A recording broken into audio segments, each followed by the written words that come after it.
one decision that changed your life? When I was 13, when somebody misbehaved with me, kind of proved me, go back, slap him hard and say, no, do not do this to me. I was very clear about the fact that if you're always representing a religion, region, an institute, a degree, and even gender, you're in a cage. You dismantle that. Gender अपना काम करेगा, religion अपना काम करेगा, men अपना करेंगे, तुम्हारा talent बोलेगा, तुम्हारी हिम्मत बोलेगी, तुम्हारा idea बोलेगा. I just love this concept of just get out of this cage. These are cages that we create for ourselves. You don't have to be positive. Life is miserable. And it's okay. Life is miserable. Terrible things happen. Yeah. Terrible days happen. Cruel things happen. It's okay to cry over it and accept that. Yes, life is miserable. A recent youth interaction that gave you hope. I was in a very conservative area. A young boy and a little girl came running to me. He says, Ammi is waiting for you. Who was the Ammi? A 38-year-old girl. I can't tell you. She said, just keep coming to us. We want a school. We want a bus. We don't have that. Don't listen to my father. I cannot tell you how important that was. It just meant so much. That was hope. Before we begin today's episode, we at Shivadiyant would wish to take a moment to strongly condemn the terror attack at Pahalgam that took the life of innocent civilians from across the country. We stand in solidarity with their families and loved ones. Let's observe a 10-second silence in their memory.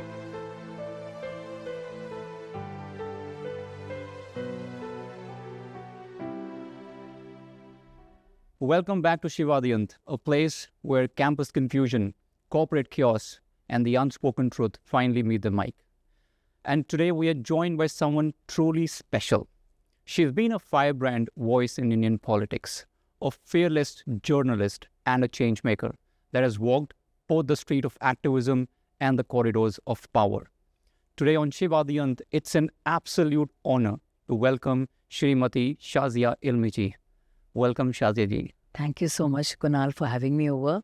You're right. It's a very sad day, sad time for us to have this conversation and others, because our country is reeling under this shock, this tragedy that we have seen. So indeed, it's a grave time to be in, but I'm very honored to be here with you. Thank you so much, Shazia ji. The honor is truly mine. Today we have a curious young audience, MBAs, young professionals who are looking for clarity in a lot of noise. So let's dive straight into the questions up to this podcast. Yes. You've shifted spaces from journalism to activism to national politics. Now, what's that one value or a practice that helps you stay grounded through every transition? So it's a very important question that you asked about my journey, and people often stick to one path, and that is the chosen path. So what I want to say, I'm very clear about the essence of who I am. The sum of my aspirations and my prayers remains the same. The way I say it can change. So what remains the same? How keeps changing? How can be television journalism, reporting, production, activism, Anna movement, Nirbhaya movement, India against corruption. Yeah. It can also be a movement for reform in my religion, for transparency, zero tolerance to corruption, more accountability. So, and it can be in different ways. Yeah. It can be activism, it can be hardcore politics, it can just be track 1.5 diplomacy. Yeah. It can just be a conversation. It can just be addressing college students anyway. It can be at home. It can be with your mamus and khalas. Yeah. It can be, Kunal, with you and your chachas and mamas. That is it. So what you want to say remains the same. How you choose to say can take many forms. So it's just, they are vehicles. Social media is just a vehicle. Yeah. Television is just a vehicle. Earlier radio was, video kill the radio star, that song. Okay. So it's like that. So things remain, and they say, the more things change, the more they remain the same. Exactly. What keeps me grounded is pain, the shame, the guilt, the sadness of where I was, how I felt as a child. And I'm sure it's like that with everybody. And you always try to overcome that.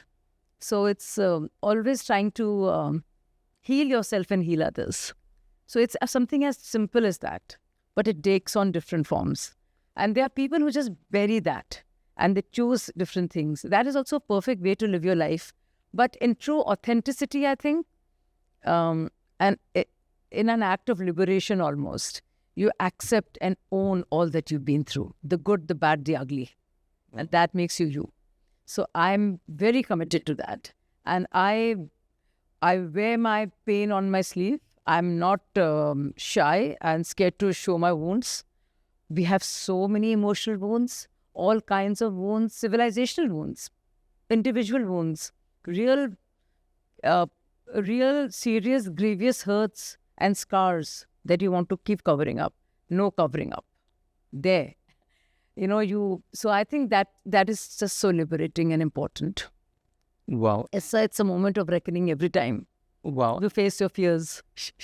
And I have to say this is one of the best answers that could have been for this one. And I'm so intrigued with the way you have opened about, and I was taking some notes about, you mentioned about our conflicts remains the same. Yeah. Some wounds are very deep, and then the pains, the shame, the guilt, right? There's such deep meaning words, and I completely understand when the public gaze is too much in you, and you mentioned about things that you have been doing and the way you were doing, like how open you are in terms of everything that you just said, and I just want to metaphorize that with our audience, for example. So an MBA or an undergrad or a working professional, they go through the same guilt, the shame, and the pain. And why I say that is because if you are a undergrad, you are preparing for MBA. You're not sure if you're going to get there or not. If you're an MBA, you are in guilt of I did not score how I wanted to. If you're a working professional, you still have a pain that I got lesser appraisal than the other one that I was there. Now, with all things that you've just said, if I just ask you one quick thought that came to my mind is, to all these audiences who are having the same problems in different versions of their life, what is one thought of yours that will help them to feel like it's okay wherever you are? Yeah, absolutely. I think, Kunal, what you're saying is so important. I think not just to MBA students, but all of humanity. Yeah. There are all of us, and there is a lot of pressure. This is just what our world has become like. It's a crazy race, and we are getting tired. Yes. We are hurting. While we are trying to outcompete, outrace each other, we are getting cardiac arrest. We are having breakdowns, but we want to cover up. We are somehow want to go on there like some sort of Iron Man, marathon man, having to make it, almost forgetting our human frailties and something very basic, that our marks, our gains, our accomplishments, our successes are not us. They are what we need to get somewhere, but they are not. I am bigger than all of this. I'm bigger than my work. My life is much bigger than my work, a few incidents, some failures. You read about Abraham Lincoln. I mean, he just failed and lost so many times until he made it. So this is not the end of the world. This world, that's a beautiful thing about life. I mean, I started off, well, not as a pessimist, as a realist, but I want to tell you, this is so amazing. This one moment you're down and out, but if you're evolving, if you are true to what you're going through, this is pain. It will pass. Yeah. This is failure. It will pass. Who will laugh at me? Why should I laugh at myself? If I laugh at myself, if I don't own my own failure or fear, others will. Yeah. So I'm bigger than this. Yes, I failed. It's all right. Others have done better. But I'm me and I'm I, and I have so much more to do in life. So this is one failure It's all right. I'll do better next time. It's just that. I think it's just because we have homogenized, the idea of success. There is truly one way to succeed. There is just one way to be.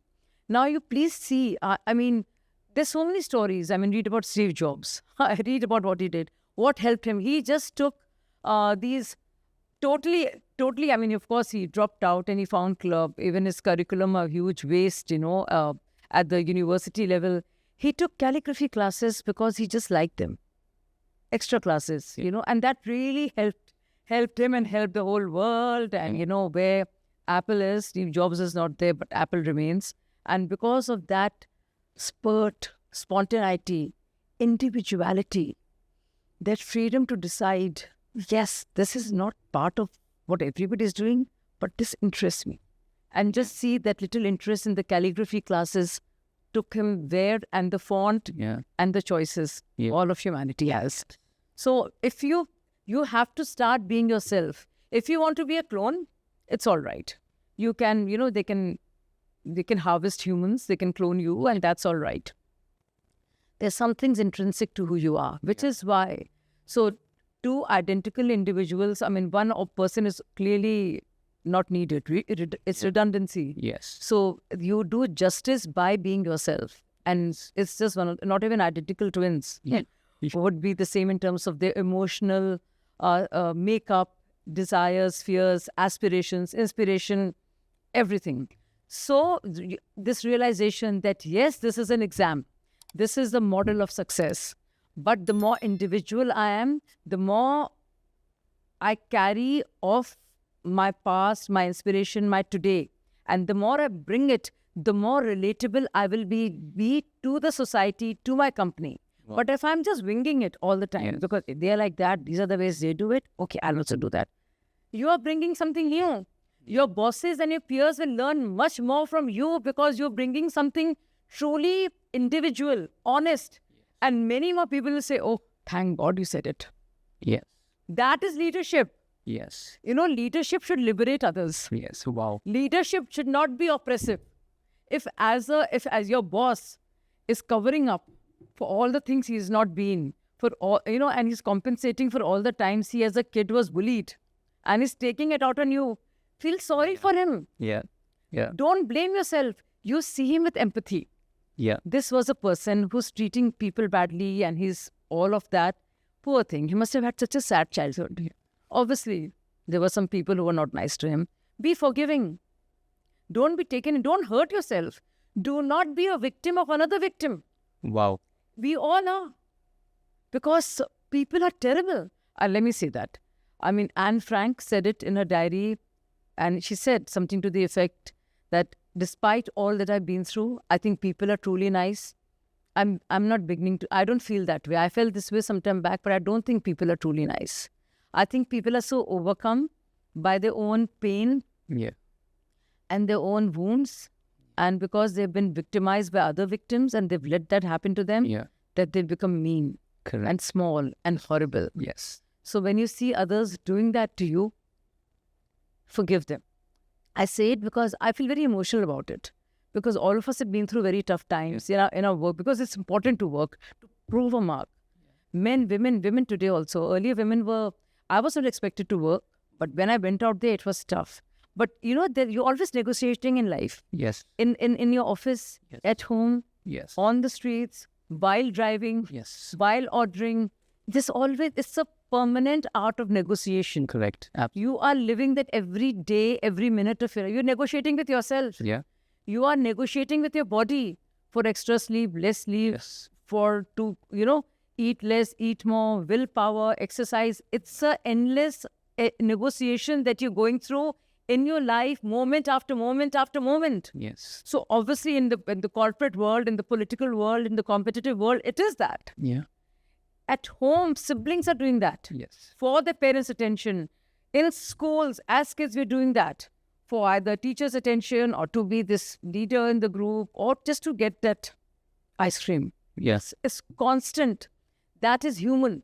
So if you embrace your humanity and the other's humanity in you, humanity in I, you and I are human with our frailties, So one, when this happens to you, impossible standards are set.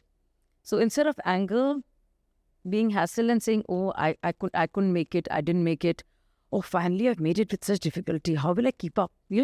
So one, the pressure is, will I crack this? Will I make it? Oh my God. And then you think of your parents, you think of your peers, those visuals come to your mind. Yes. Right? Yes. Oh, मैं क्या कैसे कर पाऊंगी, कैसे कर पाऊंगा यार, कैसे score करूँ? Yeah. And you also think of reasons. अरे उसके साथ तो ये है, मेरे साथ ये. You already make excuses just in case I don't make it. Yes. तो देखो मेरा. So be real. You're doing all this. These are games you're playing with yourself. These are negotiations you're doing with yourself. You are already kind of trying to prepare yourself for not scoring well or not cracking it, the exam, because you know you might not. So there's a lot of pressure you're dealing with. And there's a visual of your school times, your parents, what your dad told you, what your older brother told you, what your girlfriend expects from you, what other girls expect you to be like if they want to think you're hot, and vice versa for girls that, oh, I'm bright, I'm going to make it. And oh, but what if I don't? My God, my mother was right, my grandmom was right, maybe I'm just meant for marriage. Chalo chodo, kya hoga? All these thoughts come to all of us. Yeah. And anybody who's denying it is not telling you the truth. So the best of us, I mean, worst, best, it's all within us. Let's not be judgmental about that. I don't know what's best or worse anymore. But I think if you're real to yourself and you embrace your own humanity and say, yes, I accept it. Yes, I'm scared. Yes, I'm hassled. I'm petrified. Arey, kya hoga exam mein? What will I do? Will I able to? What if I can't reproduce it all? What if I falter? There are so many what ifs. Yes. ठीक है, होगा तो होगा. Embrace that also. Yeah. So I think, so forgiving others is what I talked about, but the most important thing for each one of us, no matter where anybody is in terms of money, in terms of power, in terms of being entitled or not, forgiving yourself. It's such a beautiful, I think every minute if you could take out your conversation with yourself. Conversations with others do not help. Conversation with yourself helps the most. You want to grow, you want to evolve, you want to do big things, you want to be original, have a conversation with yourself. The only conversation that really matters to Kunal is Kunal's conversation with himself. Absolutely. And to anybody out there, you could be the jailer, the prisoner, the prime minister, the official. This is a conversation. Yeah. So I'm not even talking about self-love. It's just forgiving yourself, because we are that. And we have made our lives difficult, actually, more than others. We blame others. Yeah. We blame our teachers, we blame our faculty, we blame our parents, we blame the world, we blame all the rules that have been made about success. But we also blame ourselves. Yeah. So just remove the blame. This is I'm here to live my life without shame or guilt. It's all right. I might have, you win some, you lose some. I think just forgive yourself. This little hug, which it could be imaginary, in your quiet time, you give yourself. Nobody's giving it, you give yourself. Your girlfriend dumps you, your boyfriend dumps you, they will not do it for you. Your batchmates will laugh at you. Yeah. This whole power dynamic. Who got dumped? Yeah, exactly. So, but it's so sad that somebody who didn't deserve your love, who mocked you and left you, it's all right. They didn't deserve your love. They didn't deserve you. Yeah, absolutely. That's okay. Because, what you have to give will only be savored by somebody who truly deserves you. So there's so many ways to look at the same thing. In terms of, and you will not believe this. I wanted to do law so badly, but I was underage. Mm-hmm. Always. And I didn't know, because they said no, and law faculty. So I did my English honors, and I'm one of those people, families are supposed, everybody says, so two conversations. One, when something doesn't work out, something much bigger happens. Mm-hmm. You have no idea. So, but it's happened. So because I was underage, I was not allowed, I could not get into law fact. They said no. I'd already done my graduation. I was 19 and a half, and I'd already done my graduation. Wow. Yeah. So I was always ahead of my class. And they didn't let me, law faculty. So I didn't know what else to do. And I'm so argumentative. I'm so much into agar, magar, if and but. And, my dad was from Deoband. It's called Mantak, logic. So I'm so much into that person. I said, oh my God, I was meant to be a lawyer and I couldn't. And I didn't know. And there was this exam, Masscom Jamia. And I just gave it. And, the less prepared you are, the more relaxed. Yeah, you exactly. Yeah. When you like, I have to do this. Oh my God. I said, yeah, I'll do it. You do it because you're cool. Yes. क्या फर्क पड़ता है? If you have that attitude, no? Yeah. And I want to tell everybody out there at the outset or on the onset of exam, something big, be relaxed. If it's yours, it will come to you. And the more relaxed you are, the happier you are. Because you're not there to take an exam. You're not there just to become an MBA, just to qualify for MBA. You're there to make a difference to your company, others' companies. You're there to make it profitable. You're there to make not just a good leader, to create more leaders. Yeah. You're there to expand and create value. And ma'am, I have to say this. I've spoken to many people. I've taken very different thoughts from different people. But what you just mentioned, stayed with me one line which says, you are there to make a difference. I think everyone says that in passing.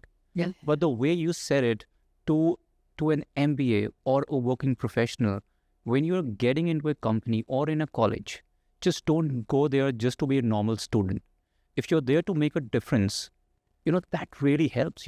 While you were talking about this, I was just visualizing if I would have taken that thought when I went to my first company or when I went to my first college, I would have been a different person. But there was no one to talk to me about these things. What I was being told was, you have to get certain numbers. You're already restricted with so many things around you, these shackles, and then you are left with only looking with a very narrow mind that this is what I have to do only. You don't look at, I want to make a difference. So I think what you just said, I think most of the audiences of ours should relate to this one. Yes, and I also want I've spoken at various management institutions. I feel everybody in such a trap. Yeah. Including the faculties, the faculty itself, the management, the way they teach, what they expect from students, even later on in life. I wish for their own sakes, they would make life easier for others. Yeah. Because it's just not, you are giving this task, these targets, these deliverables. You have somebody there who can do much more than that. And you're limiting them. You're in a cage, you put that person in a cage. You put potential of these, young, bright, capable minds into such a limited cage that, you've limited yourself, you limited your employees, you've limited your managers. So it's quite sad, I think. Unshackle yourself. It goes at all levels. Yeah. For your juniors, for your seniors, for yourselves. You know what I mean? Yes, absolutely. And I think it should be liberating if you start thinking like that. Oh, I'm telling you. And you will do so much good for the next generation, next lot to come. If you can start thinking like that. If a working professional who is about to enter a corporate, if he or she starts thinking that I'm just not another employee, I just want to make lives of the people better. It's such a wonderful thought. It's such simple but powerful. People don't think it like that. I see so many people in the corporates, they're only and only thinking about my next appraisal. And if I tell you honestly, ma'am, what I think, people are after increase of only 5% of their total salary, which is not even, it's like when you compare the whole salary, it's peanuts. But the way we have been tuned is like those 5% means everything to us. And I tell everyone, if you don't get what then? And then they start becoming, this company is not good. And they start thinking just because they did not got that 5% or 8% or 10%, now I'm not good here, I have to switch, And that's why I say, just think bigger. You're just not there for 5%. Make someone's life better. This is such a liberating thought. Yeah, and start with yourself. Yeah, Start with your yes. start with your wife, Yeah. your kids, Yes. your parents. Think of what people are, dealing with. Yeah. Because an unhappy person, Yeah. and you know what you've allowed the lack of that 5% or the possibility of that 5% increase not happening or happening. Change the way you think about yourself. You think about the company. You think about the world. You think about your whole life.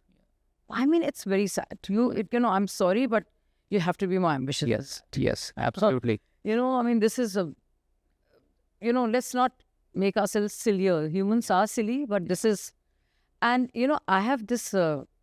It's wordplay, but I used to, so Kaikeyi बैठ गई थी कोप भवन में, Yeah. ना Yeah. Yeah. वो जब भगवान राम को वनवास के लिए Yeah. भेजना था और ये सब था, तो आई थिंक ऑफ दिस कोप भवन वेरी डिफरेंटली. Mhm. कोप भवन, Mm. so English का कोप भवन. Mm-hmm. So it's my thing, that my recommendation, and one day I want, but I'm sharing it with you for the first time.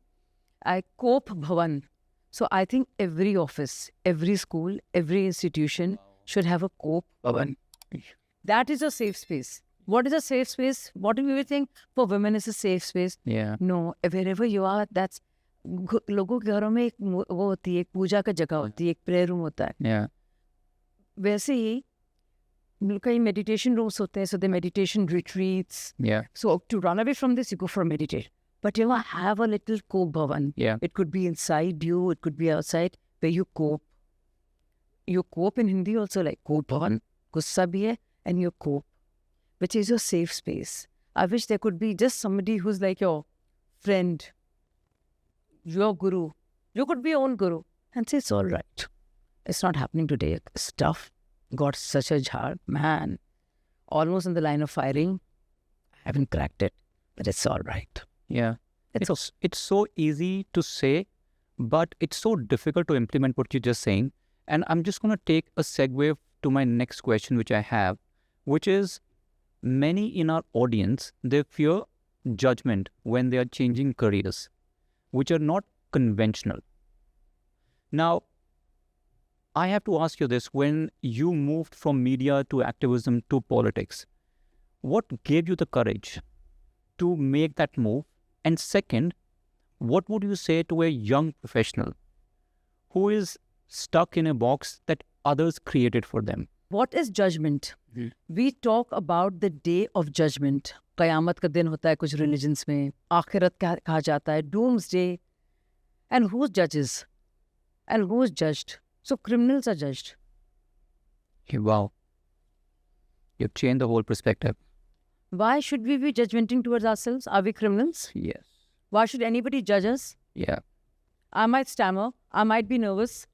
I might have some disability. I might just be a shy person. But why am I criminalizing myself?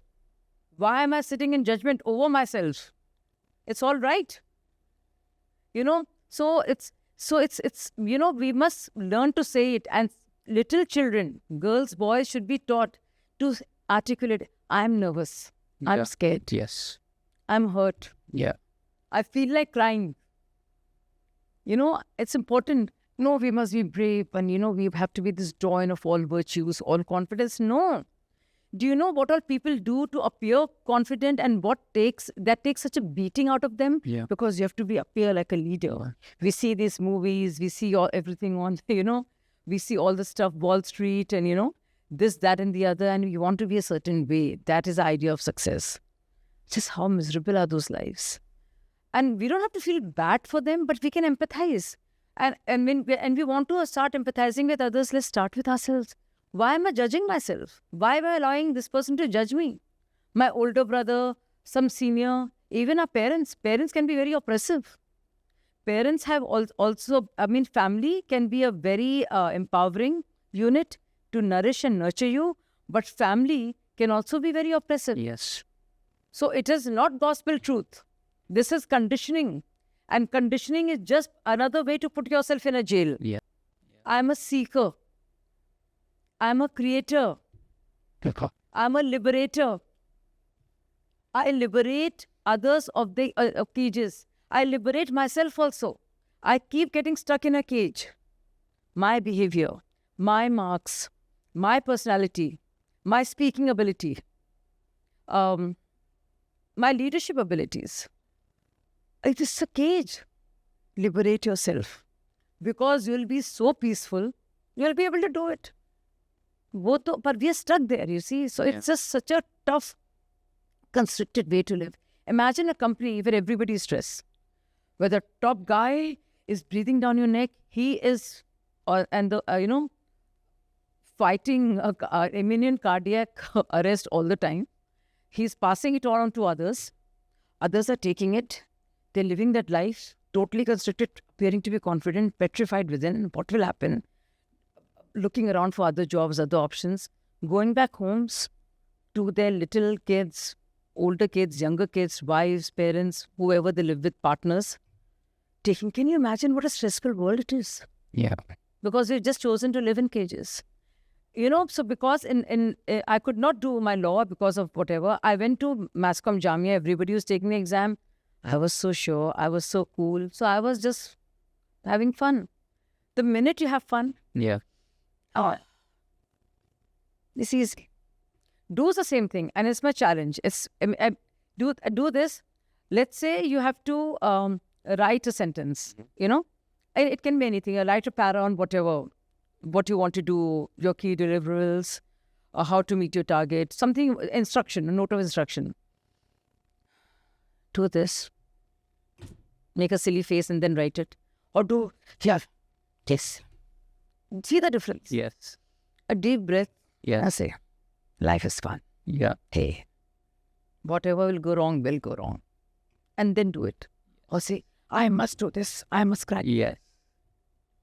I was telling you this, Kunal, I want to share this with you. It's very important that we talk about this. I was in a very stressful it's very stressful now, always. Podcasts are easier because you can still edit. Yeah. Live telecasts, you're anchoring, big things are happening, like terror attacks, and you can't see a thing wrong. You want to use a cuss word, you can't. Yeah. You really want to. Somebody's being nasty to you. You have to be a picture of poise. You could be unwell, you could be sick, you could be angry, you could be prejudiced, but you can't. You have to do justice to your profession there. Yeah. Everything out, that objectivity. You have to stop being you. You in your little cage has to be done away with, because right now there's a bigger purpose. The bigger purpose is you're informing the world at this point of time as truthfully and objectively, because this matters to them. So forget about yourself. ये हर वक्त भी कहना कि oh I am nervous and scared, no, that is self indulgence. Get out of it. हो गया मैं nervous हूँ, हो गया, move on to the next thing. Yeah. I'm here for something. Correct. This is so that's what I said, be ambitious, not just for yourself but for a bigger purpose. So I'm telling you this. So I was always a producer. I'm a technical person. Jamia Mascom teaches you that. A lot of my filmmakers are famous directors, and and so I was never a anchor. I was like more of a reporter, and I would get stories. I liked asking questions. Of course, ask my parents. They were like petrified of my questions, like, Tere masoom sawalon se pareshan hu main. That song in Masoom, like, it was made for me. That people were scared of my questions. At one point of time, I was the most annoying kid you could find. But then, so I made it my job. Great. Yeah, you did. The most annoying thing that people hate you for, make that your job. There's so much fun you have, mocking the world and everybody. So I did that, and so I would ask questions, and you won't believe it. When I was an anchor, when I was asking questions, I would see some anchors, and I wanted to be a correspondent and a producer, executive producer. I said, "Yaar, main kya anchor banungi?" I was very disdainful because women are supposed to look pretty. Why? Why can't I look bad? And I'm not just my looks. I'm just not my complexion. I'm me. I was very proud. अरे मेरे दिमाग को देखो. मैं भी judgmental थी. ये जो बाकी लोग होते हैं, who are these bimbos? I was judgmental. Poor things. They're obviously lacking in the upper story, so that's why they are like this. ठीक है यार, पर मैं तो बड़ी bright हूँ. मेरे दिमाग में चलता था. I'm being honest. And I said, no, I will not just be a pretty girl. I don't want to be just a pretty girl. I'm here for my brains. I will outwit you. I'm sorry. So I was very clear on that. I was being judgmental. Yeah. There was no need, but I was. And I'm being honest about that. But, I tell you what. So when you're doing the duty, when you're out there, it's not about you, it's about something else. But when I saw other anchors, and I just realized, oh my God, bad pronunciation, Hindi or English, sense of inquiry missing. So I said, no, I will do a good job here. Mm. It's not that I want to promote myself and become an anchor, because everybody wants you to be anchor. Yeah. You know, you're a young lady. They don't care about what you've studied, you know. You look kind of okay, you speak well, you go there. And for some strange reason, all girls have been taught, initially they've been taught you BHC on, people want to see more girls, women on screen. So I said, hey, I can do a better job. Mm. And then some of these men and women, because, so see, it was so spontaneous. Yeah. Of course, at least I will ask the right questions. So it's like, let the best man, let the best woman win. So, it's like the meeting of expectations both. Then I was there. And then I realized as an anchor, it's a very important job. It's very stressful also, at all points of time. And in television, even as a national spokesperson, it's very, very tough. It's not easy. Yeah. You have to be ready with your answers. You have to make sense. You don't have to hurt anybody. Yeah. You shouldn't be biased towards any community when you speak. Yes. Or full of prejudice. You're there. A party sent you for a reason, and it's to make the world and your country think of the party the way it wishes to be thought of. Yeah. So you have a responsibility. Again, it's not about you. Yeah. You do that to the best of your ability. So when I remember, when I was an anchor, there would be, so you become an established anchor, but you figure out the dynamics and it's easy. So I was an established anchor, and I was a debut anchor of Star Network when it started in 2003. Wow. I was early in my job in that sense, but it was great fun, to be a debut anchor and all of that. And then what I realized was there would be a lot of people making their debuts as correspondents. There would be print journalists maybe, and they're just coming into television. TV became the big thing, 10, 15 years back. Like huge it became. But they would still be facing TV the first time. Or there would be the sweet girl who would be doing weather for the first time. So, another anchors were like full of themselves, and they would say, this little girl, very, very sweet. I mean, young girl, not hardly little, but it was nervous. So my colleagues, my friend, fellow anchor, be like the producers telling her, aise bolna, waise bolna, speak like this, don't be nervous, be confident. Now, everybody out there. That will make the life. I mean, you know what I said? I said, please be nervous. Yes. Please don't be confident at all, because you'll be faking it. Don't wing it. Be nervous. Please stammer. Yeah. Stutter. Make many mistakes, because all of us are like that. You don't see it because you're sitting, but all our legs are trembling at all times. So make sure your legs are trembling. Make sure your breathing is ragged. She would start laughing, She said, really? I said, yeah, because that's what you're feeling, to feel it. Okay? Yeah. Okay. If you're feeling that, go ahead. It was such a liberating moment for me. Yes. Because somebody could just say the truth. Yeah. So why can't we say it to each other in a company? Yeah. Why can't from a senior to a junior, colleague to colleague, we can say it to each other? क्या डर लग रहा है ऐसे कैसे करें घबराहट हो रही है what if I'm sacked? We can say it, we can articulate it. I'm loving this conversation, because half of my question you've already asked yourself. So when I started the podcast, I had the same thought. Yeah. The only reason, because people ask me these questions, like, why are you doing the podcast? Like, you don't want to be. I work as a director in an IT company, and I don't want to do this stuff. But I think why this point stayed with me, because I mean, you're a honcho, you're a director in an IT firm, you're doing big stuff. What is the need to do a podcast? What is zarurati kya is? Yeah, exact. But I think why that resonated, because I also thought that I'm gonna go to a YouTube platform where people are only doing entertainment. They want to be they want to dig up things that makes people curious, but will not give them anything. What you have just spoken in the last half an hour, I'm sure if I make a small video of this and give it to an MBA audience who have not heard this side of yours, it would be enlightening to them. Because generally people come in their suits, they will have a power presentation, they will have 10 slides, they will look at those 10 slides and read, and that's it. No one learns from it, but they don't understand it. Yeah. Everyone wants to do things in a certain way, but why?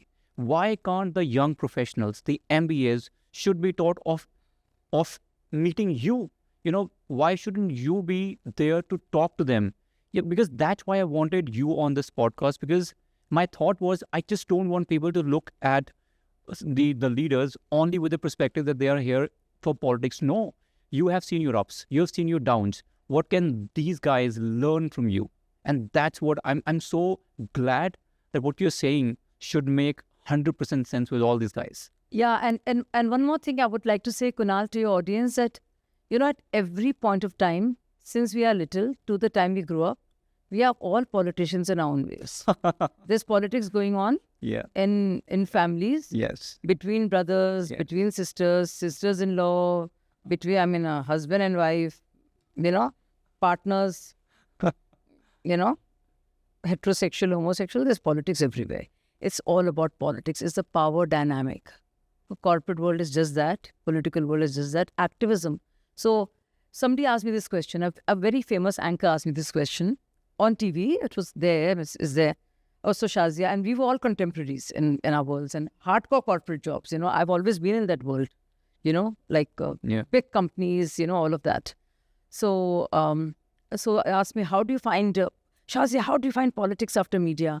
So I said there was more politics in media than there is politics in politics. So let's not presume ourselves कि वो तो politician है. Yeah. Suddenly upgrading yourself कि वो तो politician है, हम ऐसे हैं. कोई भैया सब politician हो. Yeah. हर जगह politician हो, हर level पे politics है. Yes. So it's just not at Gram Panchayat, Zilla Parishad, and then CM level and PM level and DM level. It's everywhere. Politics is us. So my next question for you is, and this is very close to my heart, which is about the young women in corporates, in the MBAs. I want you to tell them, how should they speak with conviction when they feel outnumbered or dismissed in some of their existing spaces? And this can be an MBA, this can be a corporate, this can be an experienced leader as well at the top of the helm. What should they do? Very important question, something very true to my heart. As a girl, as a woman, the challenges are far greater, the pressures are far more, the circumstances are far more hostile, within and without. The collective consciousness of who you are as a woman, it seeps through and makes you far more vulnerable, even psychologically. And then imagine overcoming all that psychological bent of mind and going ahead in the real physical world and seeing yourself being outnumbered and knowing that you can do it, but not quite believing it. Yeah. I think it's that. And I think I've always been outnumbered. Yes. My wherever I've been, as a girl in a Muslim household, asking a question or raising a voice in a cinema hall where girls just sit and brothers sit on the side so that they can watch a movie. So, just finding your voice is a big deal. This is what happens. So when we are there and they're tough competitive spaces, men are far more entitled. It comes to them easy. They've been doing it. A woman she might have a great idea, and I've seen it, but they're struggling. What if it's not good enough? Yes. She'll work so much harder. She'll be so meticulous about it, but she'll be so underconfident. Yeah. And when, sorry to say, a half-rotten idea, a guy would wing very easily because there is just more confidence, mostly. And that's what I have experienced, not just in myself, and many women share that with me. Many young girls, women. What is it? There is something there. So I think that is changing. But again, I want to say something maybe deeper and different is that to be always thinking that, oh, I'm a woman and I have to make it. There are very few women here, and this guy is. That also is a cage. Yeah, absolutely. I don't have to play this game. I'm a colleague. I'm a fellow worker. I'm here to do my work. So which is why I was very clear about the fact that if you're always representing a religion, region, an institute, a degree, and even gender, you're in a cage. You dismantle that. Wow. You dismantle that. Yes, you're a woman. You're not anatomically you're different. Your anatomy is different. There are issues with it in terms of safety when you want to go back, in terms of menstruation, the need to have more safer spaces, to be more to feel more protected, and all of that. These are real things in your life. But you're you. You're your confidence. You're your intelligence. Your prowess. Yeah. You're your individuality. It's all of that. You're your talent. Go show that. छोड़ दो ये सब. Gender अपना काम करेगा, religion अपना काम करेगा, मेन अपना करेंगे. तुम्हारा टैलेंट बोलेगा, तुम्हारी हिम्मत बोलेगी, तुम्हारा आइडिया बोलेगा. Wow. It's such a powerful statement, ma'am. And I want you to kind of speak to a girl or a woman that is going through this problem right now. What you're just saying is so powerful. I want you to kind of just continue with some more problems and solutions to a girl or a woman facing it right now. Like you mentioned was seeker, positive. Yeah. There's a stigma around it, be positive. Yes, it is. And it's a reality. Not all of us are privileged to grow up in metropolitan homes. And even there, in societies where where boys and girls are equals, it is not true. I mean, some of my friends are very lucky, some people I know, but it's not the case. There are very specific duties and expectations from genders, gender expectations, and that's very clear. So sometimes there's a lot of pressure on men, because men must not be sensitive, they must be providers, they must not cry, they must not be creative. And, they also feel it. So women should also be aware of that. My mother had the biggest problem when my brother Irshad wanted to just, prepare the warm milk for the kids in a bottle, or make juice for his wife and for the kids. Why should you do that? Your wife should do that. But this is, I can't be deprived of this. Similarly, women, not every woman's the stereotype. The way to a man's heart is through his stomach. Yeah. That's a cliche. Diamonds are a girl's best friend. Yeah. It's, so we have to, all that we have to sift across. There's a lot of that. There's a lot of dominant culture out there.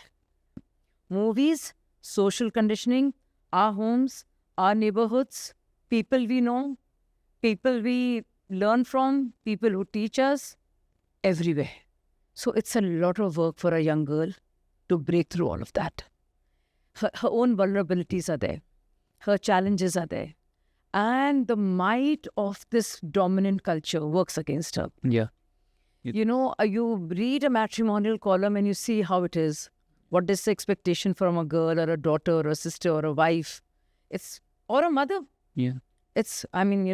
So one, you must realize that all these are cages people have put you in. Yeah. Liberate yourself. Yeah. When you're out there making a pitch, giving this idea, doing this presentation, it's your talent, it's your idea. Yeah. It's all that has come with, years of thinking, processing, fighting. That's why it's so great. I can see the passion with which you. Yeah, I get emotional, And I should be. Yeah. This is another cliche. Don't get emotional. Why? Be emotional. Yeah. Be passionate. Cry when you have to. You must. Yeah. You don't have to hide anything. Yeah. My tears are my strength. Strengths, not weakness. Yes. And owning my fear is my biggest strength. Yes. Because that liberates me. Yeah. And that makes me stay true to myself. So Brahma Kumari said, and it's so beautiful, at the end of the day, man, woman, religion, color, caste, all of that. But you're a soul, you're a spirit, you're a Chaitanya Atma. Yeah. This is all external. Yeah. This happened with me, and I must tell you, after all the serious talk, I was at top of my class. I was the head girl of my school. Then again, the first Muslim head girl. Why? I mean, when I was chosen for the task, despite all the prankster that I was, it was not because I was a Muslim, because I had something to do. Correct. So people put me in that Muslim business, religion. I said, oh, must be very special because I'm the first Muslim head girl. I mean, it's just great. When you're the head girl of your school, you're like the prime minister of the country, right? Yeah. So I said, oh, please, that didn't impress me. Then you get into all the competitive stuff and you start doing well.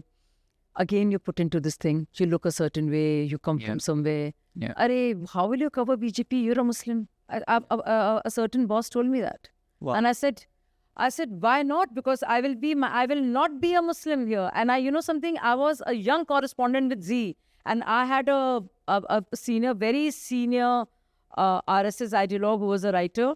Shazia Almi, BJP, and you know, Shazia Almi was this young correspondent, first job ever, who could go to the BJP office because she was not thinking that she was a Muslim, because she was an eager reporter and she had to do justice to her job. Wow. So Kushabhau Thakre would only give me interviews. So all the hardcore BJP walas, you know, they could not get that because I ceased to be a Muslim and a woman. Yeah. I was a seeker. I was just, so these are cages. So I want to tell all the girls out there, this girlhood, womanhood, I understand. It's what you grow up with.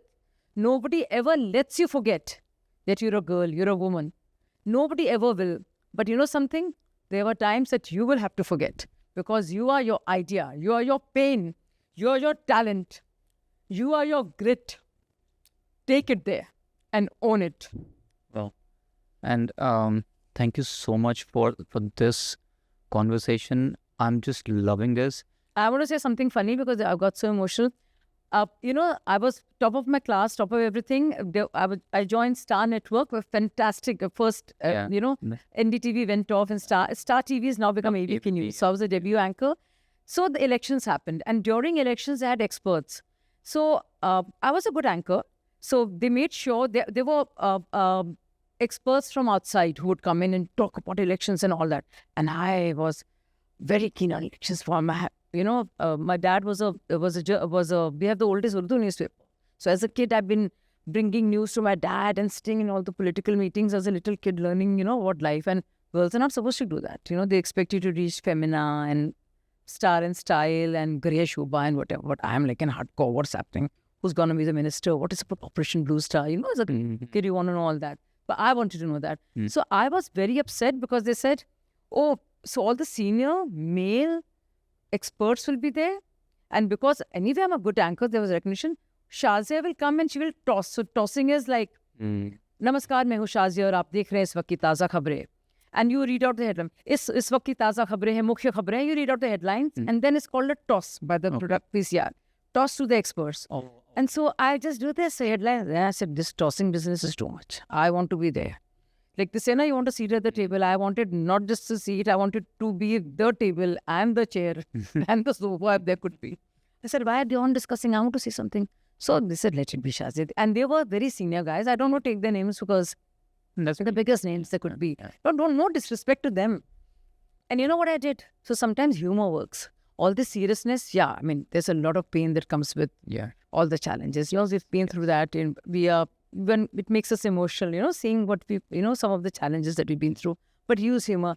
I was so angry that I went to the bosses in the newsroom. And there's this, you know, Ajit ke jokes, Robert wala jokes, you know, na? So there's an old joke of Ajit. Robert, tum sona leke aao. Michael, tum smuggling karo or something. Or Lily, tum nahati raho. So I said, hello, I'm not here. I'm not Lily. I want to be Robert or Michael. Yeah. Why can't Sanjay be Lily? Wo naaz kista hai. They all laughed. Yeah. Because coming from a girl so inappropriate, so politically incorrect, मैंने कहा sorry मैं lily नहीं हूँ यहाँ पे कि मैं नाती रहूँगी कि टॉस करती रहूँगी. Sorry, I want to be a. Either if you can't make me a Jeet, make me a Robert or a Michael. My seniors laughed, and they said, please sit there. And I said, can you imagine this? I did this. I was a debut anchor with Star. I'd only been 3 years or 4 years in the business after my Jamia, and I said, they laughed, and I just went there because मुझे इतना बोलना था ये UP में क्यों हो रहा है तमिलनाडु में क्यों हो रहा है कैसे हो सकता है you know. So break the stereotypes. क्यों पकड़े? Stereotypes are they are the bane of your existence. Yeah, and the cake. I, Kunal, you know, who's a director in IT company, how limiting is that? Yeah. I, Kunal the seeker, आज ये होऊंगा कल मैं वो होऊंगा दूसरे वो होऊंगा हर मोमेंट में कुछ ना कुछ होऊंगा मैं. Yeah. I will be a wonderful husband. I'll be a loving son. I'll be a nasty go-karter. You know, I'll be a nasty golfer. Why can't you be? You can be all these things. I'll be really stupid. Yeah. And I want to tell everybody, it's such fun being stupid. Yeah, it is. It's the most relaxing thing. It is. It is actually. Be silly, be stupid. You don't have to be intelligent. Throw that away. It's a cage. You'll be the smartest. The minute you say, hey, I'm not smart, I don't get it, you will be the smartest person. Learn to say it. Instead of showing off your knowledge, start conceding, I don't know enough. Let's see what's out there for me. Let's see what I can learn from this moment, from my juniors, from my seniors, from this wonderful peon who's serving me. Let's see. Yeah, There's so much learning. exactly. That's what I'm saying. So there's so much to learn from, instead of living in a cage. And all these are cages. Yeah, and I'm short of words. Generally, I'm not, and my wife can vouch for that. But what you just narrated, Your wife is great. That's one stereotype I believe in. She's from St. Beat, Simla. Yeah, we are cool. she's sitting right there. Yes, yes. Shaziji, that was beautifully put. And I have to say this, there is so much of depth in how you have held your ground while you're still evolving. Yes, and I'll continue to. And before we wrap, I just want to shift gears for a moment. Yes. And we have something called as sprint bites. Okay. Okay. So it's few quick bites. First thought, Yeah. gut response. That's it. Gut response, not guttural, huh? Hopefully. So I've drafted some quick questions for you. Mhm. So first response, right? Are you ready? Yes. Awesome. So the first one is one decision that changed your life. There's so many. The first one. You can't think about it.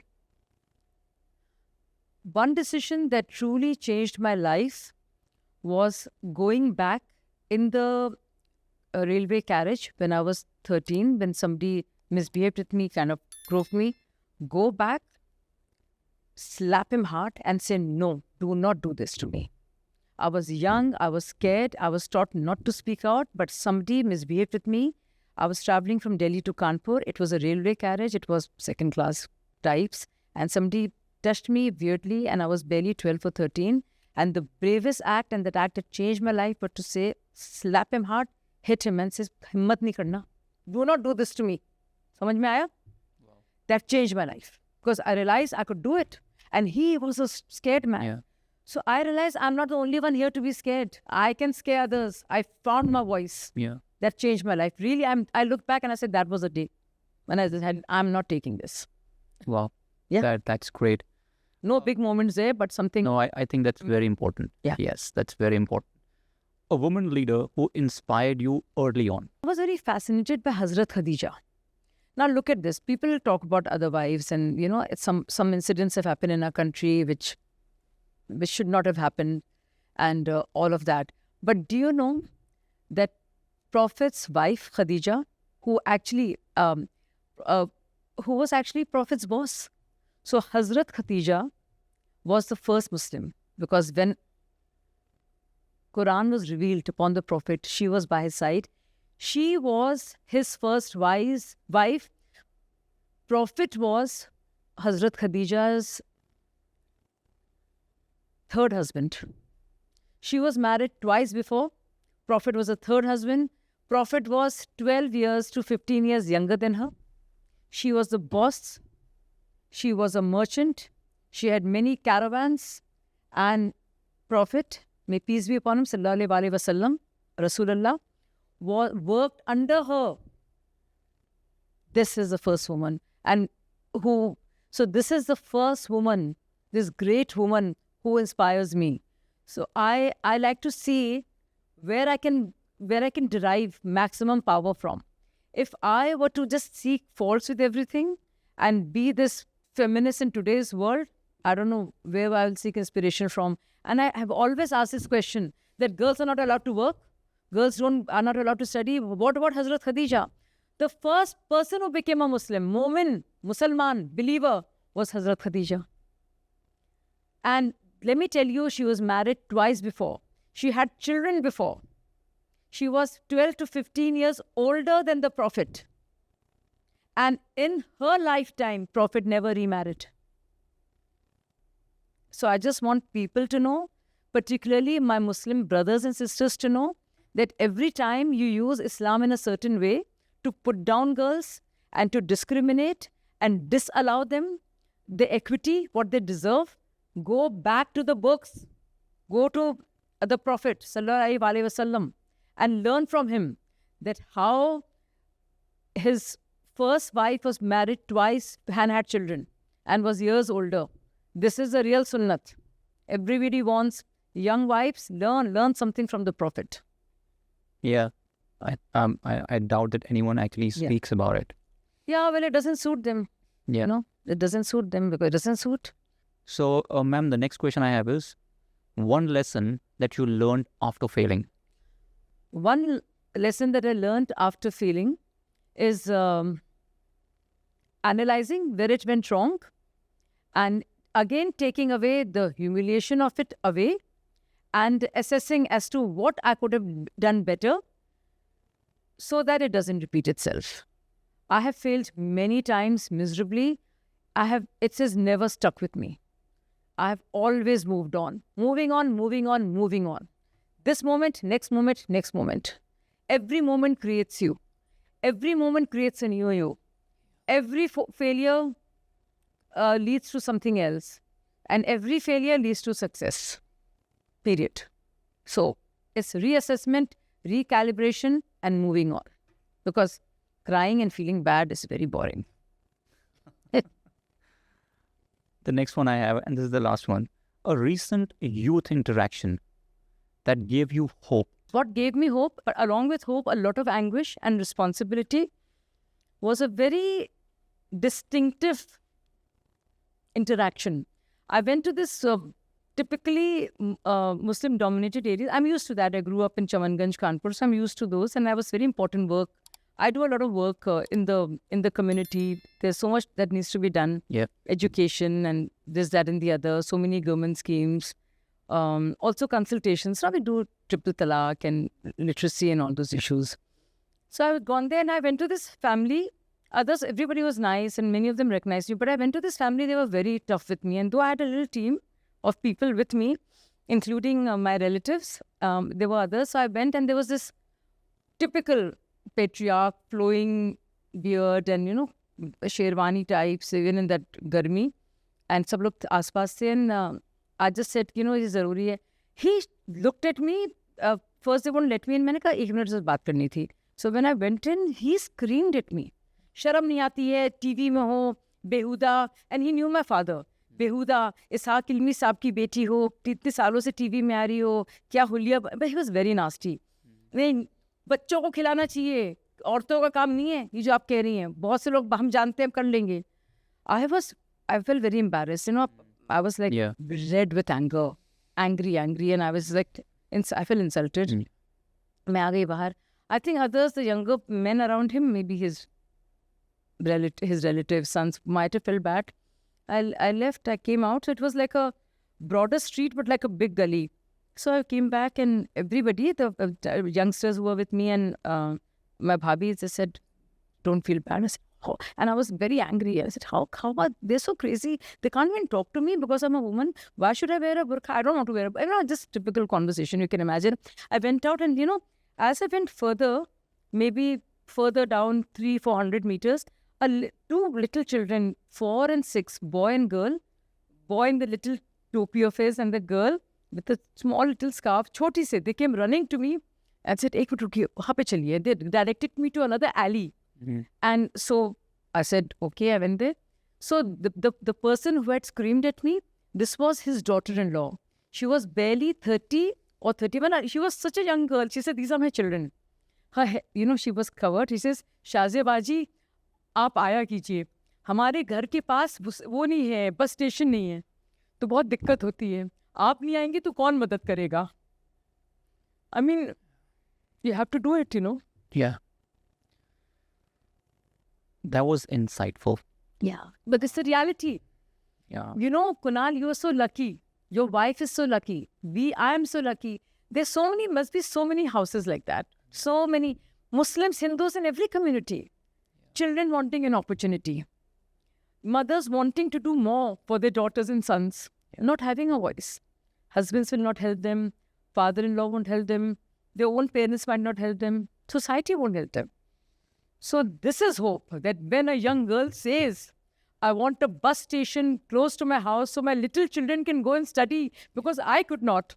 That is hope. Yes. That is New India. Yeah. We have to work towards that. Yeah, we have to. And They don't have a choice. we don't. And as I said, Shaziji, this is so insightful. Yeah. And believe me, I don't know whether it's insightful, but all these things that you go through, when you open yourself to experiences, you realize there is so much more that you need to do instead of obsessing with yourself. Yes. And I'm sure that the audience who are listening today, they're going to walk with a lot to think about. It's not an episode where we just say, we have given you these steps. This is something where they have to think when they watch this episode. And I want to say this, that it's an absolute honor to hear your journey, your conviction, and the clarity with which you break your thoughts. And I want to again say thanks for coming on Chivadiyant, for joining us for this insightful conversation. Thank you so much, Kunal. You have, made it easy for me to open up and talk about all the things that impact me, affect me, make me sad, make me hopeful, and also fill me with anguish. So thank you for creating this space. And it's all right. I mean, I get emotional, but these things, if you were there, you would be emotional too. And we all show emotions in different ways. Tears come to me easily. Tears might not come to you easily. Yeah. But we all feel the same. Yeah. So, we need to be kind to ourselves and kind to others. That is important. That is the first qualifying factor to be a decent human being, to deserve your place on earth. And I want to say this to everyone listening. If this conversation sparked something in you, please pass it on. And remember, keep learning, keep questioning, and as always, lead with purpose. Until next time, this is Kunal Gupta signing off.